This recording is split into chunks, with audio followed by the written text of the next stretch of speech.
ఈరోజు ధ్యానం నిమిత్తమై ప్రభువు మనకిచ్చినటువంటి కొన్ని వాక్య భాగాలను మనము ధ్యానం చేసుకుందాం.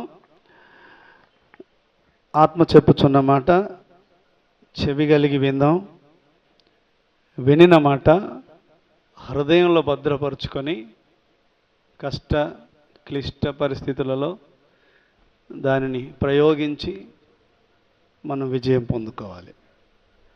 విని విడిచిపెడితే మనల్ని మనము మోసపుచ్చుకున్న వారమవుతాం. వినదాని ప్రకారంగా జీవిస్తే దైవికమైన ఆశీర్వాదాలు మనము పొందుకుంటాం.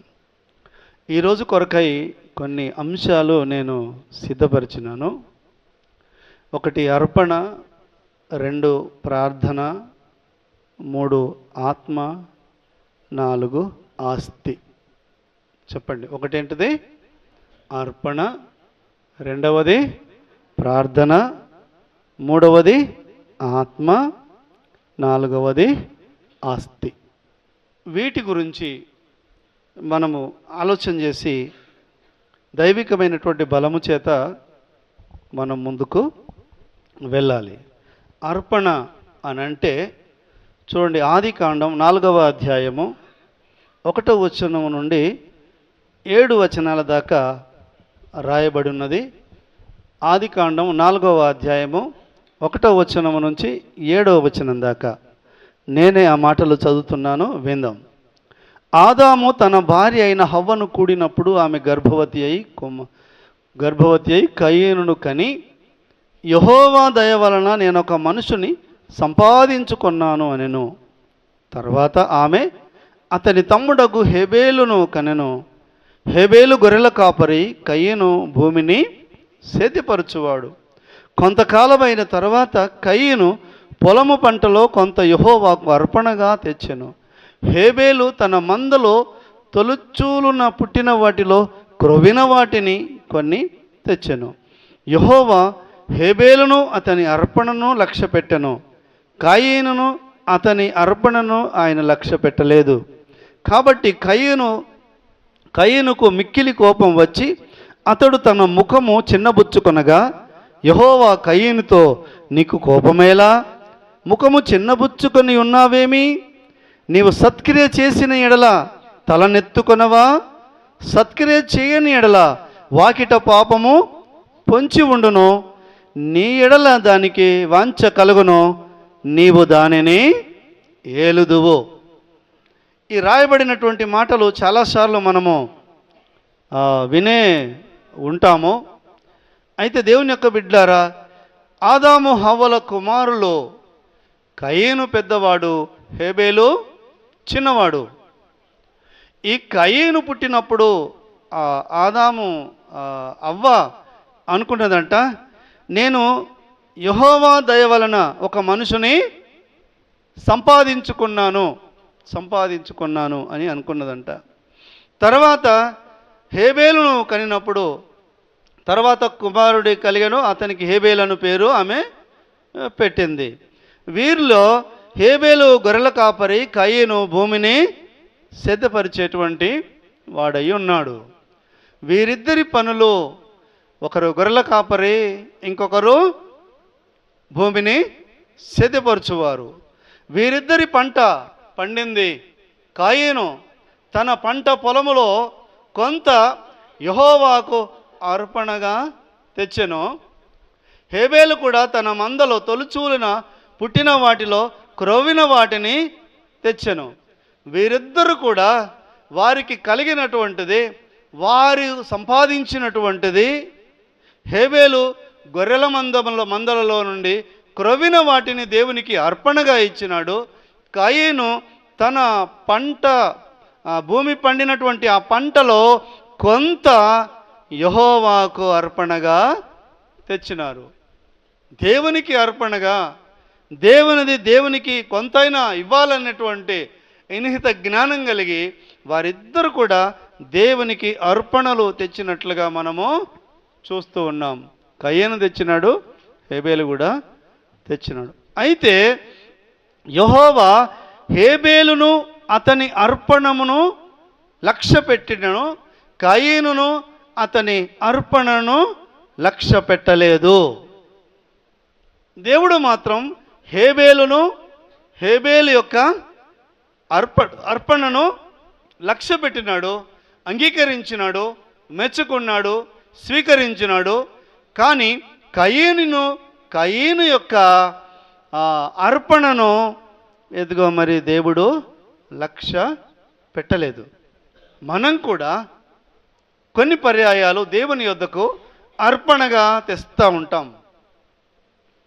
ఏమి అర్పణ తెస్తున్నామో, ఏ విధంగా తెస్తున్నామో అనేటువంటిది చాలా ప్రాముఖ్యమైనటువంటిది. ఈ కయీను యొక్క అర్పణను దేవుడు ఎందుకు ఇష్టపడలేదు, ఎందుకు మెచ్చుకోలేదు అని అనంటే, కయీను గురించి నేను బైబిల్లో నేను సెర్చ్ చేశాను. కయీను అనగా ఏంటిది అనేటువంటిది సెర్చ్ చేశాను. కయీను అనగా సాంపాద్యము, కయీను అనగా స్వాధీనపరుచుకొనువాడు, కయీను అనగా పొందుకొనుట, కయీను అనగా ఈటే బల్లెము స్వాధీనపరుచుకొనుట. తనకు కలిగినటువంటిది తను స్వాధీనపరుచుకుంటున్నాడు. తనకు కలిగినటువంటిది తను సాంపాద్యముగా భావిస్తున్నాడు. కయీను అనగా సాంపాద్యము. ఈ సాంపాద్యమైనటువంటి నానుడి ఎక్కడి నుంచి పుట్టుకొచ్చిందంటే, అవ్వనే అంటుంది యెహోవా 1వ వచనంలో, యెహోవా దయ వలన నేను ఒక మనుషుని సంపాదించుకున్నాను. సంపాదించుకోవడం ఏంటి? దేన్ని సంపాదించుకుంటారు? సాంపాద్యమును సంపాదించుకుంటారు. కాబట్టి ఈ కయీను చేతికి ఏది వచ్చినా తాను సంపాద్యం, తాను స్వాధీనపరుచుకుంటున్నాడు, తాను పొందుకుంటున్నాడు. తన ఈట చేత బల్లెము చేత సంపాదించుకొనినాను అని అనుకుంటున్నాడు. కయీను మనస్తత్వం వేరు. అర్పణ తీసుకొచ్చాడు, కానీ ఆ అర్పణ వెనుక ఉన్నటువంటి ఆలోచన వేరు. అర్పణ తీసుకొచ్చాడు, ఆ అర్పణ వెనుక ఉన్నటువంటి స్వార్థం ఉంది, సాంపాద్యం ఉంది. ఆ అర్పణ వెనుక స్వాధీనపరచుకొనటం ఉంది. ఆ అర్పణ ఎరట అర్పణను చూసినప్పుడల్లా ఇది నేనిచ్చిందే, ఇది నాదే అనేటువంటి ఆలోచన దృక్పథం కలిగినటువంటి వాడని కయీను గురించి బైబిల్లో రాయబడ్డది. అందుకే కయీను యొక్క అర్పణను దేవుడు ఇష్టపడలేదు, కయీను కూడా ఇష్టపడలేదు దేవుడు. హేబేలుకు ఆ విధంగా లేదు. హేబేలు అనగా బలి, హేబేలు అనగా తనకు కలిగినది తనది కాదు అనుకుంటాడు. హేబేలు అనగా దేవుడిచ్చింది ఇది దేవునిదే అని అనుకుంటాడు. తన చేతిలో ఎంత ఉన్నా, తన చేతిలో ఎంత మంద ఉన్నా, తన చేతిలో ఎన్ని గొర్రెలు ఉన్నా ఇవన్నీ దేవుడిచ్చినవే, ఇది దేవుని సృష్టి, ఇది దేవుని ద్వారా కలిగింది. కాకపోతే నేను వాటి మీద కాపరిగా ఉన్నాను, అంతేగాని నాకిచ్చిందంతా ఆయనదే అని ఆయనకిచ్చినటువంటి ఆ గొర్రెలలో కొవ్విన వాటిని కొన్నిటిని తీసుకొచ్చి హేబేలు దేవునికి బలిగా అర్పించాడు. అందుకోసం హేబేలు యొక్క బలిని దేవుడు అంగీకరించి ఉన్నాడు. ఇందుకోసం కయీను యొక్క బలిని దేవుడు తృణీకరించి ఉన్నాడు. కనుక నా ప్రియ దేవుని యొక్క బిడ్డలారా, ఈ దినాన మన ప్రార్థన, మన పనులు, ప్రభువునకు మనమిచ్చేది, ప్రభువుకు ఏదైతే మనము సమర్పిస్తుంటున్నామో, ప్రభువుకు మనం ఏదైతే అర్పిస్తుంటున్నామో, అర్పణ కాదు ముఖ్యం, అర్పించిన నీ హృదయం ముఖ్యం. ఆ అర్పణ కాదు ముఖ్యం, అర్పణ వెనుక ఉన్న నీ సద్హృదయం ముఖ్యం. ఆ అర్పణ వెనుక ఉన్న సమర్పణ ముఖ్యం. అందరూ వచ్చి తమకు కలిగిన వాటన్నింటిలో సమృద్ధిలో కానుకలు వేస్తున్నారు. యేసు ప్రభు నాలాగే ఇలాగా స్టేజ్ మీద ఉండి వారు అర్పిస్తున్నవన్నీ చూస్తూ ఉన్నాడు. కానుకలు పట్టడం అయిపోయిన తర్వాత యేసు ప్రభు అన్నాడు వాళ్ళందరితో, మీ అందరికంటే ఈ పేద వెధవ వృద్ధురాలు ఎక్కువగా వేసింది. హల్లెలూయా! ఈమె ఎక్కువగా అర్పించింది. ఏంటిది ప్రభువా? మా చేతులకు ఉన్న ఉంగరాలు వేస్తున్నాం, మా మెడలో ఉన్న దండలు వేస్తున్నాం, మా జేబుల్లో ఉన్న నోటు కట్టలు వేస్తున్నాం, పుదీనా, జీలకర్ర, దశంభాగాలు మేము సమర్పిస్తుంటున్నాం. ఇంతగా మేము ఆ సమృద్ధిని ఇంత ఎక్కువగా మేము ఇస్తుంటే ఆ పేద వృద్ధురాలు 2 కాసులేసింది, ఆమెది ఎక్కువ అంటున్నావు ఏందని అందరు అడిగారట. యేసుప్రభు అన్నాడట, మీరందరూ మీకు కలిగిన సమృద్ధిలో నుండి వేసినారు, మీకు కలిగిన సంపాద్యములో నుండి వేసినారు, మీరు పొందుకున్న దానిలో నుండి వేసినారు, మీరు స్వాధీనపరుచుకున్న దానిలో నుండి వేసినారు, మీ ఈట చేత, మీ బల్లము చేత, బల్లె చేత సంపాదించుకున్న వాటిని వేసినారు. కానీ ఈ స్త్రీ తన దగ్గర ఉన్న 2 కాసులు తన యొక్క జీవనాధారం అంతా దేవునికి ఇచ్చింది. హల్లెలూయా! ఈ అర్పణను దేవుడు మెచ్చుకున్నాడు. జీవనాధారాన్ని అర్పణ కనుక నా దేవుని బిడ్డలారా, అప్పుడప్పుడు నాకు అనిపిస్తూ ఉంటుంది, నేను లోకంలో ఉంటే సంపాదించుకోకపోదునా, హైదరాబాదులో ఉంటే పని చేసుకొని 3 అంతస్తుల బంగ్లా కట్టుకోకపోదునా, కానీ నా దేవునికి నా జీవితాన్ని అర్పణగా ఇచ్చేసా. ఆయన ఇష్టం ఏ విధంగా నడిపిస్తాడో, ఆయన ఇష్టం ఏ విధంగా వాడుకుంటాడు, ఆయనకు నేను అర్పణగా అర్పించబడ్డాను, ఆయనకు నేను నా కుటుంబం అర్పణగా అర్పించబడ్డాము, ఆయన చేతిలో మా జీవితాలు అని. కనుక ఈ దినాన ప్రేమైన దేవుని యొక్క బిడ్డలారా, ఈ కయ్యను యొక్క అర్పణ ఇంకా ఎందుకు తృణీకరించబడింది, అతని యొక్క అంతరంగ స్వభావం ఏంటిదనంటే 5వ వచనం నుంచి, కయ్యను అతని అర్పణను లక్ష్య పెట్టలేదు, కాబట్టి కయ్యనుకు మిక్కిలి కోపం వచ్చి తన ముఖమును చిన్నబుచ్చుకొనగా. కయ్యనుకి ఏమొచ్చిందంట? మిక్కిలి కోపం వచ్చింది. కానుకల గురించి చెప్పితే ఎక్కడ లేని కోపం, ఊరి మీద, ఊరవతల, ఊరి బయట ఉన్న కోపం అంతా మన హృదయంలోనికి ఎచ్చి పడుతుంది. కానుకల గురించి చెప్పకూడదు, మంచి వాళ్ళ గురించి. ఈ యొక్క కయ్యను హేబేలును ఎందుకు చంపినాడంటే, కయ్యను క్రియలు చెడ్డ క్రియలైనందున, హేబేలు యొక్క క్రియలు మంచివైనందున హేబేలు మీద పడి కయ్యను అతన్ని చంపేశాడు. కోపం వచ్చింది, వీని అర్పణని తీసుకుంటాడా దేవుడు అని. ఒకవేళ వస్తే దేవుని మీద రావాలి కోపం, కానీ ఎవరి మీద వచ్చింది? హేబేలు మీద, తన తమ్ముని మీద వచ్చింది. మీద పడి ఎదట 8వ వచనంలో, తన తమ్ముడైన హేబేలుతో మాట్లాడెను. పొలములో ఉన్నప్పుడు కయ్యను తన తమ్ముడైన హేబేలు మీద పడి అతనిని చంపెను. యెహోవా, నీ తమ్ముడైన హేబేలు ఎక్కడున్నాడని కయ్యను అడగగా, అతడు, నేనెరగను, నా తమ్మునికి నేను కావలివాడనా అని అనెను. అప్పుడు ఆయన, నీవు చేసిన ఈ పని ఏమిటి? నీ తమ్ముని రక్తం యొక్క స్వరము నేలలో నుండి నాకు మొరపెట్టుచు ఉన్నది. పొలములో ఉండగా కయ్యను హేబేలు మీద పడి అతన్ని కొట్టి చంపేసినాడు. దేవుడొచ్చి కల్పించుకుంటున్నాడు, దేవుడొచ్చి మాట్లాడుతున్నాడు. ఈ కయ్యను యొక్క కోపము నరహంతకునిగా చేసింది. ఇది కయ్యనులో ఉంది, అది నాటుకొని ఉన్నది. కయ్యను యొక్క కోపము, దుష్క్రియలు అతనికి శాపాన్ని తెచ్చిపెట్టినాయి, ఒక పాపిగా మార్చేసినాయి.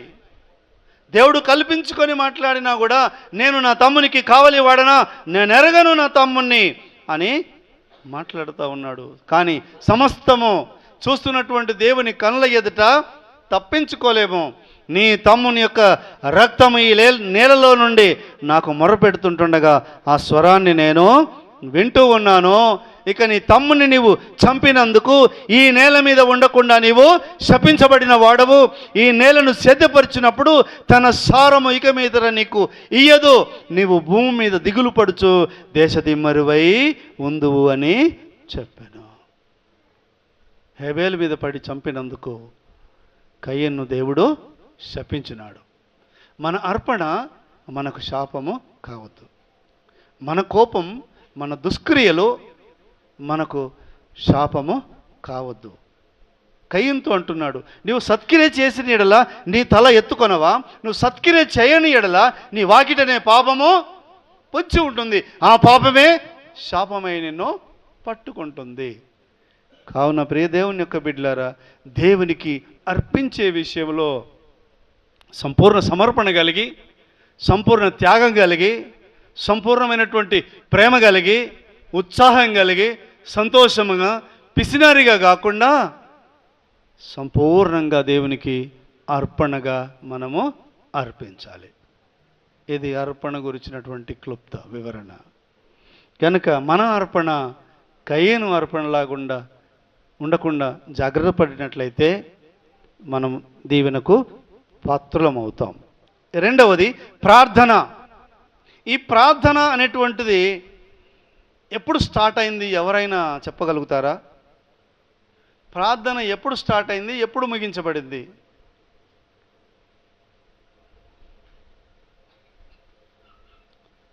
ప్రార్థన ఎప్పుడు స్టార్ట్ అయింది? ప్రార్థన ముందా, అర్పణ ముందా? ఈ కొన్ని ప్రశ్నలు అడిగితే మౌనంగా ఉంటారు మీరు. చెప్పినప్పుడు నేర్చుకొని ఇంకొకసారి సిద్ధంగా ఉంటామన్న ఆలోచన మనకు ఉండదు. ఇందాక నేను అడిగిన ఎరుకో కోట గోడలు ఎన్ని రోజుల్లో కూలినాయంటే ఎవరు సరిగ్గా సమాధానం వెనక ముందు అయ్యిండ్రు. చెప్పండి, అర్పణ ముందా, ప్రార్థన ముందా? ప్రార్థన ముందని మనీల చెప్తుంది. ఇంకెవరేమైనా చెప్తారా? అర్పణ ముందా, ప్రార్థన ముందా?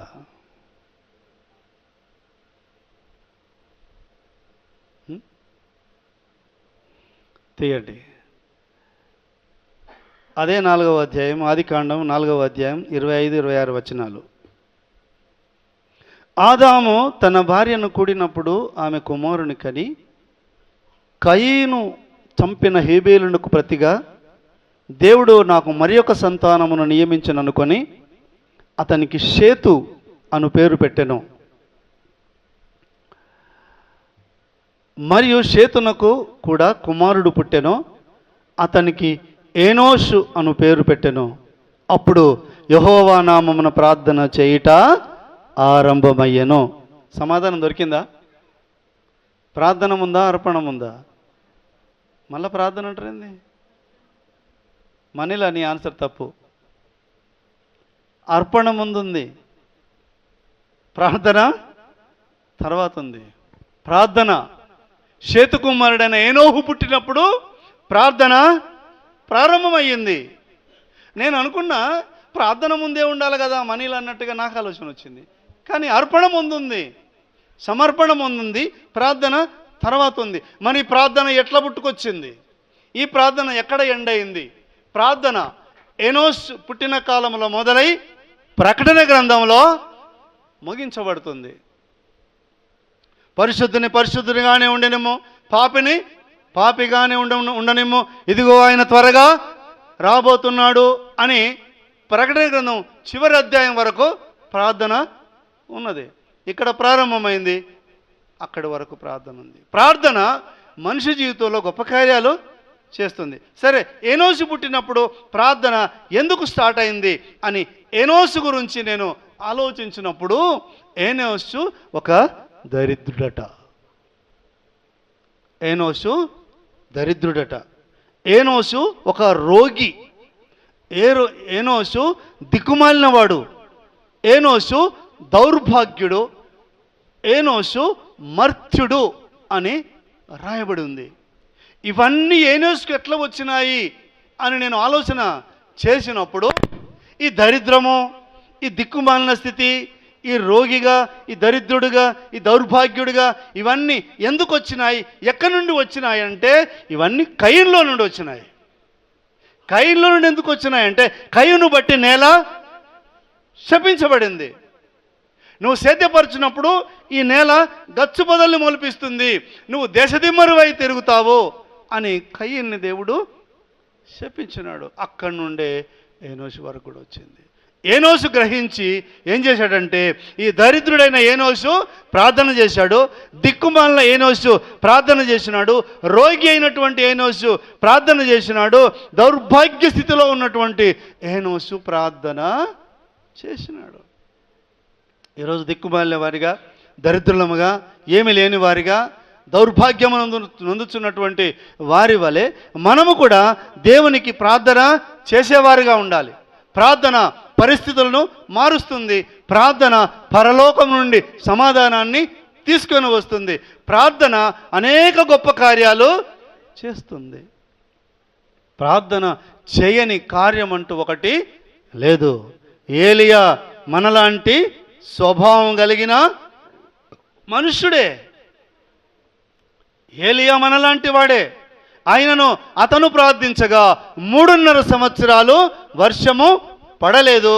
మరలా ప్రార్థించగా వర్షం పడింది, భూమి ఫలించింది. మనలాంటి స్వభావం కలిగిన వాడే. ఏలియా ప్రార్థన చేయగా గొప్ప కార్యాలు జరిగినాయి. ఆనాడు యెహోషువ ప్రార్థన చేయగా ఆకాశ సూర్య నక్షత్రాలు ఆగిపోయినాయి. సూర్య గమనమే ఆగిపోయింది. ప్రార్థన గొప్ప కార్యాలు ఎన్నో చేస్తుంది.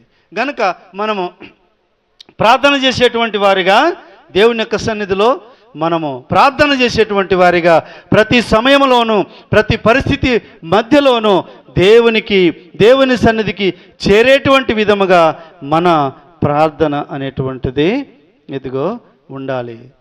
వారు ప్రార్థన చేశారు, ప్రతిఫలాన్ని వారు పొందుకున్నారు.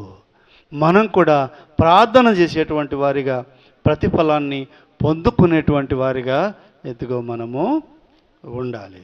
మొదటిది ఏంటిది? అర్పణ. రెండవది ప్రార్థన. మూడవది ఆత్మ. మూడవది ఏంటిది? ఆత్మ. ఈ ఆత్మ ఏం కార్యాలు చేస్తుంది మనము చదువుకుందాం. ఎఫెసీయులకు రాసిన పత్రిక 4వ అధ్యాయము. ఎఫెసీయులకు రాసిన పత్రిక 4వ అధ్యాయము మొదటి 2 వచనాలు చదువుతున్నాను, విందాం. కాబట్టి మీరు సమాధానమను బంధము చేత ఆత్మ కలిగించు ఐక్యతను కాపాడుకొనుటయందు శ్రద్ధ కలిగిన వారై ప్రేమతో ఒకరినొకడు సహించుచు మీరు పిలువబడిన పిలుపునకు తగినట్లుగా దీర్ఘశాంతముతో కూడిన సంపూర్ణ వినయముతోనూ సాత్వికముతోనూ నడుచుకొనవలెనని ప్రభువును బట్టి ఖైదీనైన నేను మిమ్మును బతిమాలుకొనుచు ఉన్నాను. ఆత్మ కలిగించు ఐక్యత. సమాధానమను బంధము చేత ఆత్మ కలిగించు ఐక్యత. ఆత్మ. Like this video, share and subscribe my channel, press bell icon.